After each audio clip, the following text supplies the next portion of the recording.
So we're going to start off with a devotional and then our spotlight speaker, and then the rest of the time will be devoted to prayer.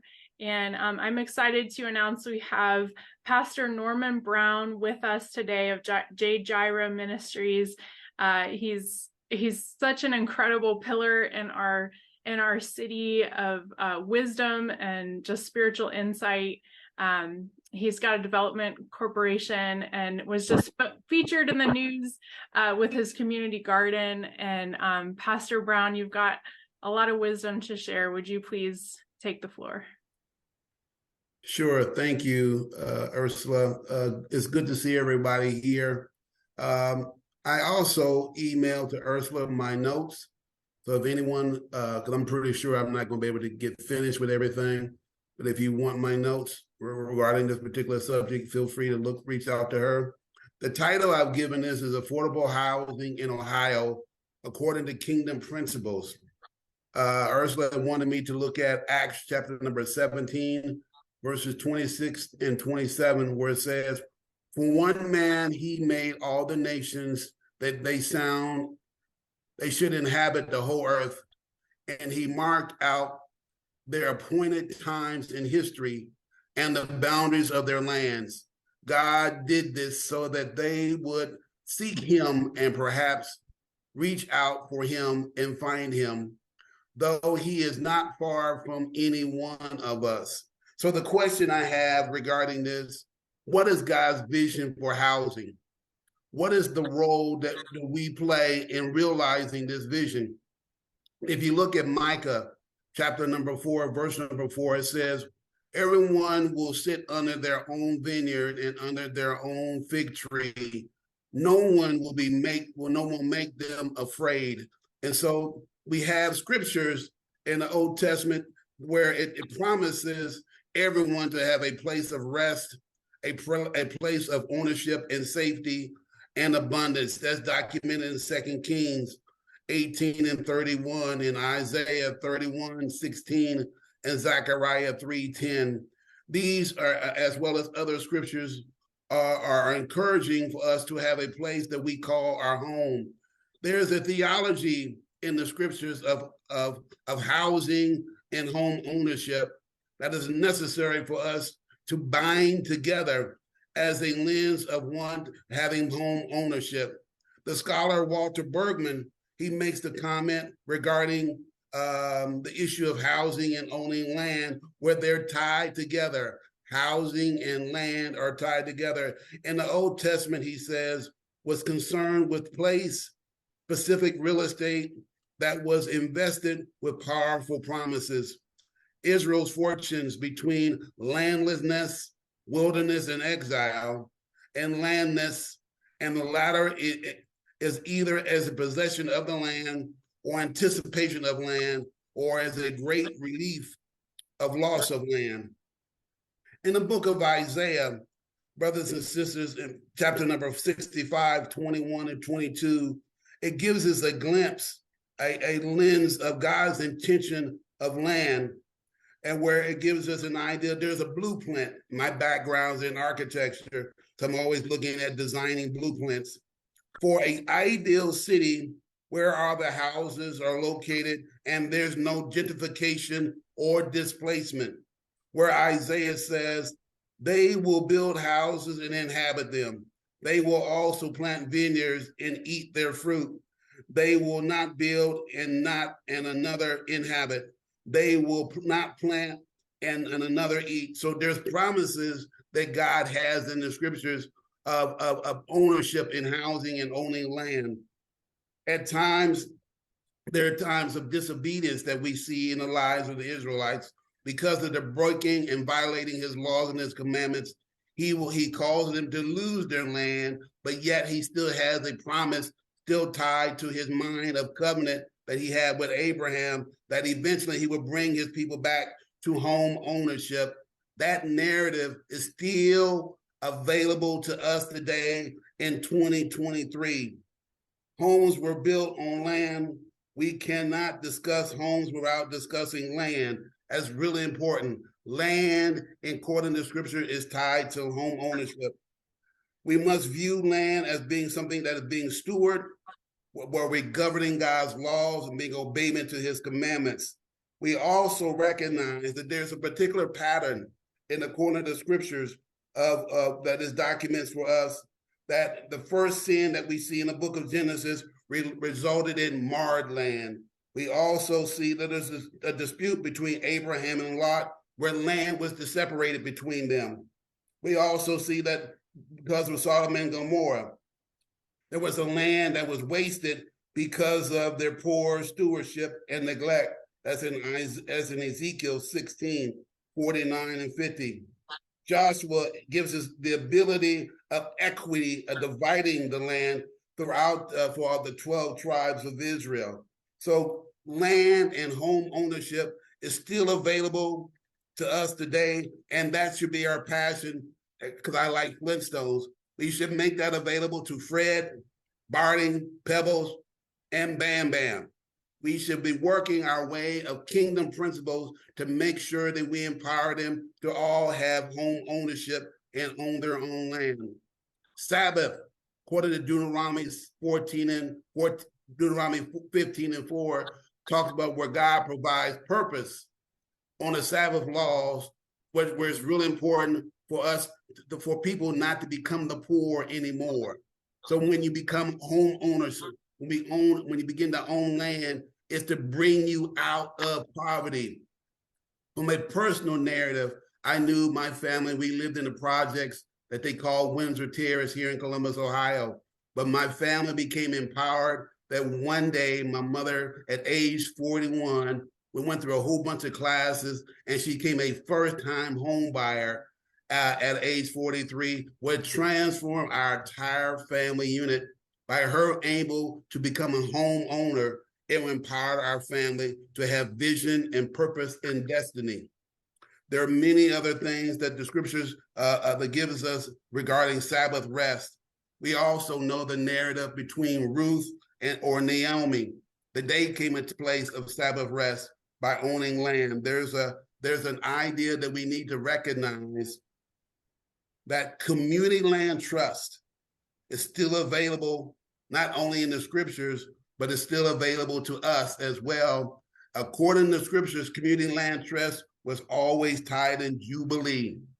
So if Fred or Barney or Bam Bam was tied in poverty, God made a way through Jubilee for them to get back what they had lost before, not keeping them constantly in bondage, not constantly oppressed, that they had liberty in him, that they too can become homeowners just like their forefathers. This is the passion that we should have, brothers and sisters, for our community. And so what I'm doing in my community, when we first moved here in 2012, the 43205 zip code had the highest crime rate in the city. The 05 zip code had the highest aspect of diabetes and heart chronic disease in the entire Midwest. Our school, our community school, Fairwood Elementary School, she was being rated every year by the Ohio Department of Education. The highest score you can receive is 100, where Fairwood came in at 3.6. The kids were going to school, 92% were going to school, but they weren't learning anything. And so one of the things that the Lord told me was, we need to impact the Goliaths in our land. And so now we've been addressing that. Even today at my church, we have a summer enrichment program where we're teaching the kids health and wellness, diet, and nutrition. We're teaching them the principles of Nagunda Saba based upon their culture and their history. But we've also purchased land in our community. We purchased land where we've given folks an opportunity to have a decent place to live. And now we're looking to do a collaboration with an organization here in Columbus, Ohio, where we're going to be doing home ownership for the people in our city so that they can begin to buy, invest in land here in the 05 zip code. That will create a tax base for our city. That will empower their lives or their family units. That will bring purpose and destiny to the children as well. So God has a plan through home ownership to transform entire communities, which is really prevalent today. So yes, we want everyone to come to Jesus, but John Perkins teaches us years ago that we must address the felt needs of the people. We must address the felt needs of our community. We can talk to them about Christ, but if they don't have a decent place to live, if their bellies are hungry and they have no vision, no purpose, hearing a gospel of Jesus Christ becomes null and void. But when we address their felt needs, then we begin to transform their paradigm, and then they may hear the good news of Jesus Christ. So I'm gonna stop right there. I know I'm running out of time, but Ursula, if there's any comments or questions, feel free to ask. But thank you for your time and allowing me to participate in this work. Yeah, thank you so much, Pastor Brown. And it's just an honor to have you lead us in our devotional. So I wanted to highlight this topic of affordable housing because as I was sharing with Chris earlier before this call started, as intercessors, we just really need to be informed about what's going on in Ohio. And this is a huge issue. This is a colossal issue, if you would let me say. It's just on the horizon. We've got millions coming to Ohio, and affordable housing is such a huge issue, and it's so close to God's heart. Thank you so much, Pastor Brown, just sharing all that scripture about how God has used lands and covenants throughout history to raise people out of poverty. So we're gonna hear now from Chris Kelley. He's with Highland Real Estate, and he was just going to share with us a little bit about Highland and just what's on the horizon as far as affordable housing. So Chris, if you want to unmute. I apologize. I decided to move out to my car so I wouldn't disturb my coworker, and it started to rain really heavy. So if you hear that in the background, that's because of the rain. Wow. As Norman always does, he put a lot of stuff into that devotional. I heard about gentrification and displacement and issues of affordability and God's heartbeat for land and the necessity for housing. That's all part of the mix. And I think what I wanted to do was I actually came across an article that just came out for the National Association of Home Builders, and it kind of pinpoints the middle of the road of this issue. And I just want to read a couple of quotes, and then I'll share a couple of thoughts. And one of my colleagues is on the call, Sharon. Feel free to jump in anytime and correct anything that I say wrong. But let's get into this. It says here that 668,000 Central Ohio households are now unable to afford the median price of a new home in our region. And that's roughly 74% of the home buying market. This is at the median level. The median new home price in our area, this is the Central Ohio metropolitan region, is nearly $430,000. That means you need to have an annualized income of somewhere between $140,000 and $150,000. Again, this is the middle of the road. It says here that a little further in the article, it talks about the current lending standards for mortgages and other home financing. It says here that for every $1,000 increase in a home price, over 1,000 households get priced out. They now drop into the unattainable, unaffordable category. And that equates to housing affordability being at its lowest level since 2012. And then it goes in and talks about these large systemic things that need to change that, quite frankly, when you look at it that way, it almost seems like it's unachievable, like there's no hope. And I know that in the media, we've heard the word inflation tossed around quite a bit, and there's a lot of different explanations of what inflation is, but here's the explanation that's most helpful to me to understand the broad scale issues of affordability that are at play. Basically, when the market gets inflated, It's when there's more money, more currency that's flooding into the market. And what that means is our perception is that prices go up, things become more expensive. That's actually not true. The value of something is relatively stable. What's happening is it takes more pieces of paper that we call money to acquire that same thing that cost us less pieces of money a month ago. And that's a systemic issue. Now, one of the major pain points, of course, is the housing issue, because as Pastor Norman said, the land and a home, Doma, this is a critical piece of community. This is a critical piece of family, of having resources and stability and security.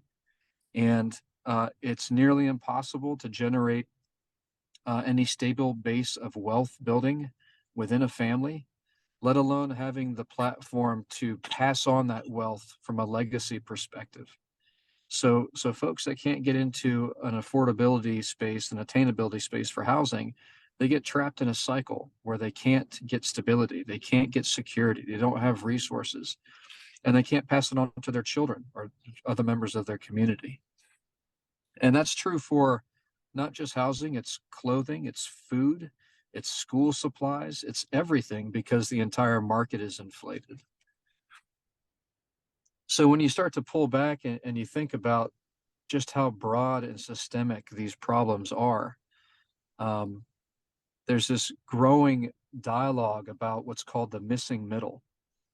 And there's this sort of re-stratification of the economic classes, if I could use that word. And the middle class is growing, but you could almost cut the middle class in half. There's the above the median middle class that on the lower end of that scale, the inflated market equates to some level of inconvenience. You're not really threatened. Your security base is not threatened. Your ability to provide for your family, for your community, to serve the people you love, it's inconvenience, but it's not necessarily threatened.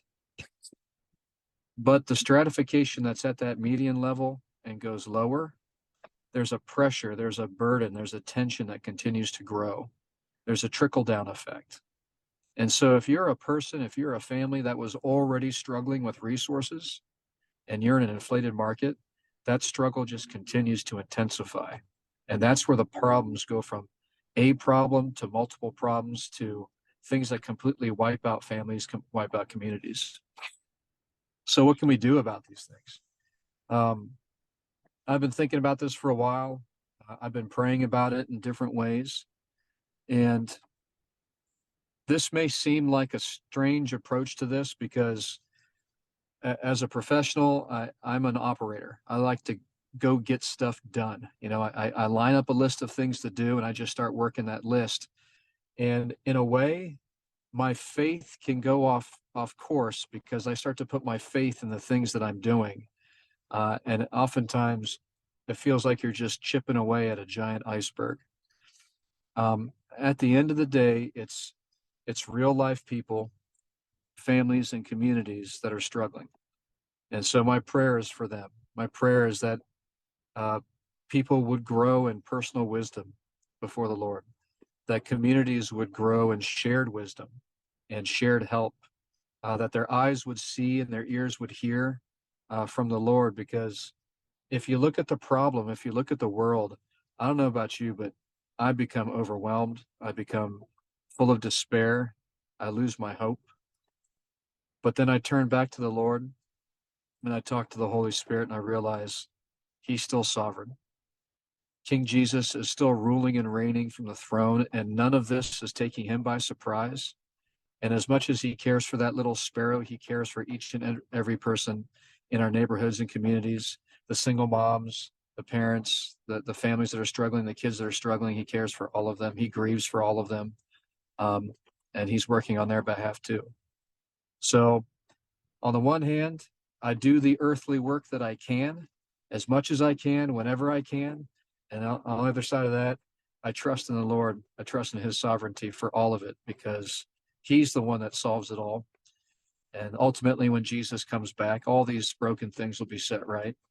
And all the things that we're hoping for and praying for will be here in the fullness of His kingdom. So Yeah,